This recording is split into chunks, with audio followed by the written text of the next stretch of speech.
So we have a very stressful job in that our job is to keep people alive to get them to a heart transplant, and I can assure you, much like her case was when we first met, when we first talked, that it's not easy to keep someone alive, and it's not easy to find an organ. So the main limitation for heart transplants is not the availability of recipients, it's the availability of potential donors. And so it's trying to keep someone going and keep them alive and keep them in a shape where they could withstand what is, for all intents and purposes, a very major surgery.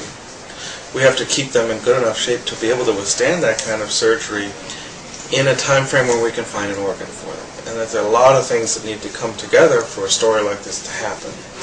And in Patti's case it did. I wish I could say it happens in every case, but that's not the case. But we're working towards trying to make that as feasible as possible, and that's where the left ventricular assist device has dramatically changed the landscape, because it's allowed us the ability to stabilize someone who was extremely unstable. 15 years ago, Patti would never have survived this because we wouldn't have had this pump, and so she would not be here talking to us today. And so, can you show me that pump real fast? So this pump is actually comes from its concept is derived from the pumps that propel fuel forward in the space shuttle. So it's a kind of, whereas the rockets in the 80s gave us Tang, the shuttle program has given us baths. You're futuristic now.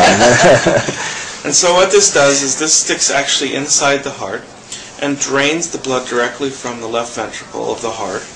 And as a result, it then goes through this pump, which is basically like a turbine that continuously propels blood forward. And then this tube then connects up to her aorta, and that then all the blood that's coming out of this pump and being propelled forward goes out through the aorta to the rest of the body. And so essentially what we have is a heart in parallel. So this is what it would look like. So her heart is still in place, as opposed to a total artificial heart, where we take out their heart and put in a total new heart. In this case, this is what we call a left ventricular assist device, so we're assisting the heart. Her heart was in place throughout until her transplant.